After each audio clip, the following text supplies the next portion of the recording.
Welcome to New Possibilities. I speak truth to power without fear.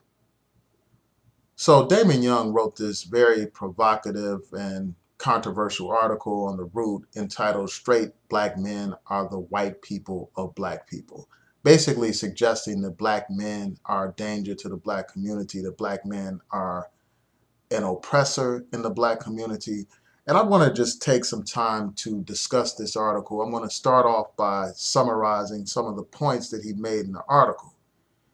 He said this. He said, our relationship to and with black women is not unlike our relationship with whiteness in America.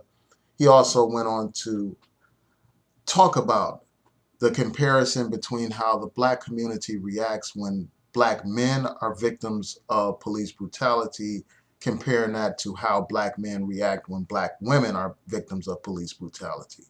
Basically, stating that the community is more up in arms and more prone to protest when the victim is a black man as opposed to the situation when the victim is a black woman. And he also talked about the whole protests and boycott against the NFL because of what has happened to Colin Kaepernick. And as most people know, Colin Kaepernick had a protest last year against police brutality where he refused to stand for the playing of the national anthem to indicate his outrage against police brutality.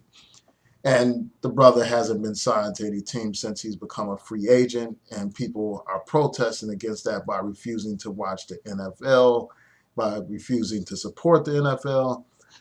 And in this article, Damon Young points out how people didn't have a similar reaction to how the NFL deals with black women in terms of its mishandling crimes against black women, where there, for instance, NFL players have been accused of domestic violence and other acts against black women. Basically, the NFL mishandles those cases. You know, people are allowed to continue to play on teams and all that kind of stuff, and it's not that big of a deal when it comes to crime against black women. But you know, he points out how the black community didn't organize or mobilize and all that kind of stuff, or express the same type of concern over black women that it expressed over Colin Kaepernick.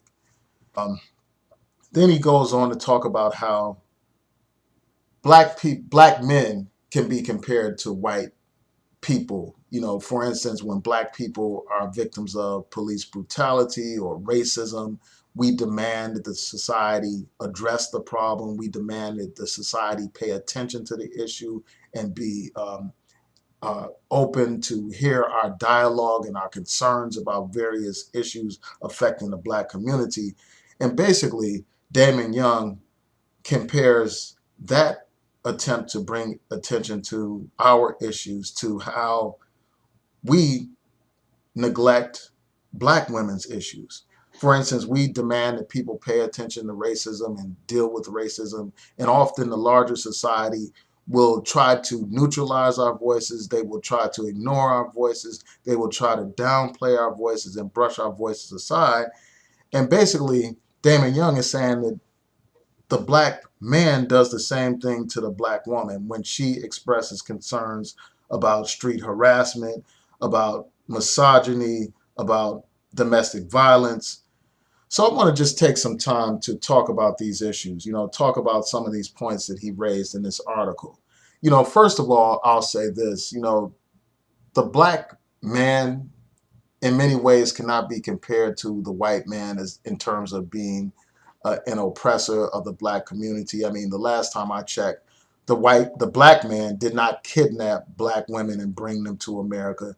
The black man did not strip black women of their language, their culture, their religions, and all that kind of stuff. The black man didn't uh, control the institutions of society, denying black women job opportunities, denying black women equal access. The black man didn't put up signs saying no black women here, no black women there. The black man didn't do all those things. The black man didn't do what this white man has done to black people. The black man doesn't have a control over any police force that's killing black women with impunity. You know, if a black man commits a crime against a black woman, he's going to jail for that crime. So I think that his comparison of black men to white men and basically saying that we are the oppressors of black women, I think that that is an exaggeration. You know, I think that his just the language that he used is over the top, and that's probably what generated all the controversy around this article. You know, that's what generated the controversy. You know, if he were to simply say that black men need to pay attention to black women's issues, then that would be a valid point. And I think that that's probably the core point that he was trying to make in this article, because there are legitimate issues that black women have, issues that need to be addressed in the society, issues of domestic violence, for instance. For instance, this article right here points out how there are huge disparities in terms of domestic violence. Black women are targeted for domestic violence more than any other group of women. And guess who's responsible for that domestic violence? Black men. So that's a very important issue that needs to be addressed. 29.1% of black women are victims of intimate partner violence, according to this article right here. The Women of Color Network has this facts and statistics report that points this out. Intimate violence against black women is 35% higher than that of the rate for white women. And when it comes to other races of women, when we compare black women to other races of women, the rate of violence against black women is 2.5 times higher than these other races of women. And that's something that's deeply problematic that needs to be addressed. And I think that too often what happens is the legitimate concerns of black women are brushed aside, glossed over under the banner of fighting against white supremacy. You know, so people try to downplay these issues affecting black women to have this larger conversation about racism and all that kind of stuff. And that conversation is important, but we should not neglect the very important issues that our women face in society. And also, there's another troubling statistic about sexual abuse of black women, and that's something else that he mentioned. He mentioned rapes and other crimes against black women, domestic violence, which I just mentioned. This article right here points out how black women, according to Black Women's Blueprint, 60% of black girls have experienced sexual abuse before the age of 18. And they also went on to say that according to another study conducted by the Black Women's Health Initiative 7 years ago, they found that the rate of sexual assault for black women was 40%. So these are very serious issues that need to be addressed, and too often they are not addressed. And too often when people bring up these issues, what happens is people try to label them as a feminist in order to silence them. The word feminist has become like a bad word. It has become like a slur, and people use that slur the way, to basically silence legitimate concerns of black women.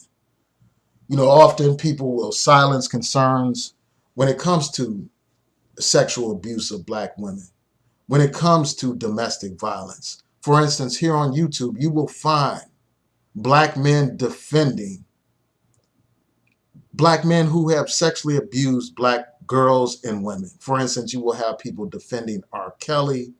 You will have people defending people like uh, Bill Cosby. You will have people defending black men who abuse black women. You will have black men on here defending Chris Brown, defending Ray Rice. Many videos defending these people. So there are issues that need to be addressed in the black community. He mentioned this problem of misogyny in the black community, the way that some black men talk to black women or talk about black women. And that's a very real issue in our community.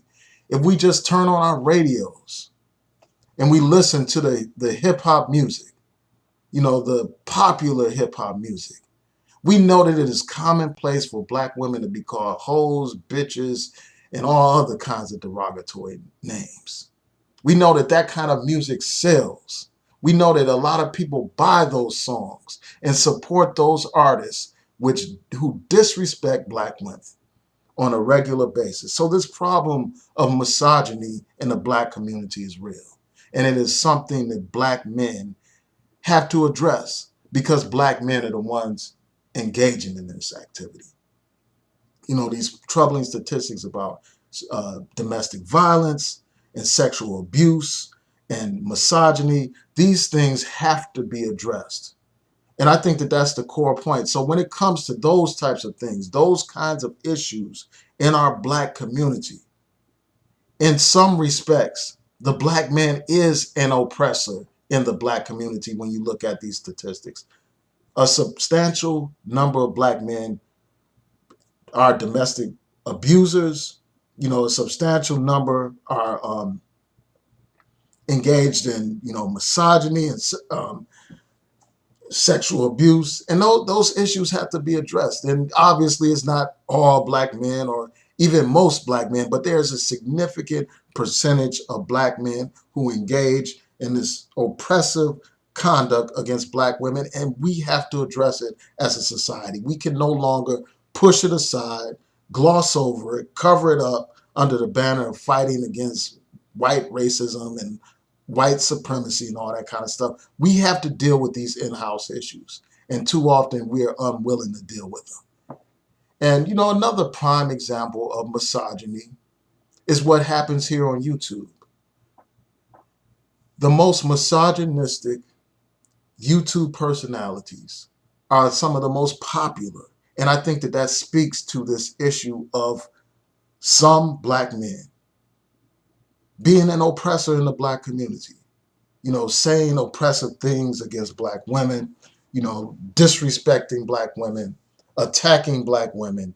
And Tommy Sotomayor is not the only one. He's just one of many. The people that engage in this misogyny are the most popular voices. They are the voices with the larger audiences. And I think that that speaks to this problem of misogyny in the community, just like the popularity of these misogynistic rap artists speaks to a problem that's deep in our community. The same is true with these YouTube artists. These YouTube personalities. Now, obviously, there are some differences. Obviously, I think that his title, in terms of basically saying that we are the quote unquote white people in the black community, I think that that is, an exaggeration. But I think that he raises some very important points in this article that should not be neglected. This should not be glossed over in just some blanket attack against this guy. And I'm talking about Damon Young. People are attacking him, calling him a coon, calling him a homosexual and all this and that. And I don't know nothing about him, really. I just know about this article. But people are attacking him personally for expressing his opinion when they should be attacking his ideas or debating his ideas. My main problem is just the title of the article and what it suggests. But in terms of the issues that he has raised, these are very important issues. These are issues that need to be addressed in the black community. We have to deal with misogyny. We have to deal with domestic violence. We have to deal with sexual abuse in our community. Now, in terms of trying to compare black men to white people, when you look at that, when you look at like white oppression of black people, you will see that there's statistical data that supports the fact that there are huge disparities between black people and white people. The black people are in a bad position when it comes to every aspect of life, whether we're talking about criminal justice, education, economics, health. The statistics speak for themselves. But when you look at the same thing, when you compare the black man to the black woman, it's not the same type of situation where black men outrank black women in all these different categories. So again, I think that this title was off, and I think that it's a distraction from a core issue. And that core issue is the issue of misogyny against Black women, the issue of domestic violence and sexual abuse of Black women. And this issue of domestic violence is very important. You know, people want to downplay street harassment and domestic violence, but there are many Black women, as in this article from Essence, and I'll post links to all these articles. You know, people want to downplay street harassment, downplay, you know, this issue of domestic violence, but it is a very pervasive issue in our community. Like you had this student from St. John's University who was shot in the face for rejecting a guy who wanted to dance with her at a club. And you have all these other cases here. So I'll post a link so that you all can read about this. You know, I think that the problem with this article that this brother wrote is it distracted from the core issue, man. Just with the titling, it detracted from his message. And, you know, I think that it was just designed, like in terms of the title, that was designed to get a lot of attention. And it received that attention, but a lot of it was negative. And I think that that detracted from his core message, which is addressing issues that concern Black women. Now, in terms of this police brutality issue, I just want to mention that before I close out. And the thing that I'll say about that is this. First of all, I think that it's an exaggeration to say that Black people don't care about Black women being victims of police violence. You know, I just think that that's just wrong because there are many demonstrations against police brutality that involve Black women. There are all kinds of people tweeting and talking about say her name. So a lot of Black men understand that Black women victims of police brutality deserve the same type of attention, deserve the same type of mobilization and organization as Black male victims of police brutality. If you just look on YouTube in terms of the commentary about various incidents where Black women have been victims of police brutality, you will see that there is a comparable comparison. But I think that a lot of times the whole thing gets distorted, and it seems like it's more often that Black people are protesting when there's a Black male victim. And I'm going to explain to you why that is the case. Because Black men are more targeted by these police.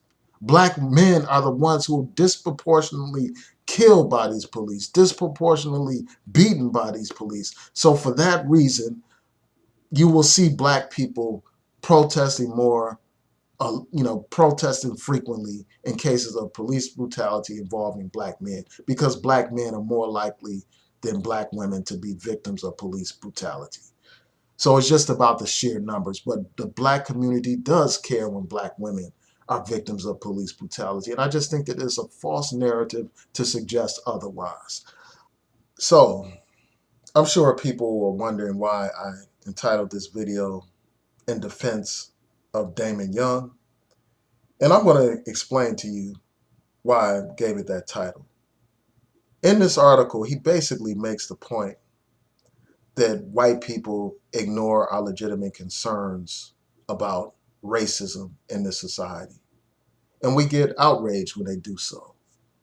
And he's basically saying that the Black man ignores the issues of Black women, much like how white people ignore the issues of Black people. And I agree with that core point. I think that we need to, instead of arguing about the title that this man used for his article, instead of getting distracted by that, let's talk about the core issue. Let's focus on these issues and let's stop ignoring the issues affecting Black women. Let's stop ignoring street harassment. Let's stop ignoring misogyny in the Black community. Let's stop ignoring domestic violence and sexual abuse in the Black community. Let's address that issue. Let's address that issue and be real men. Peace.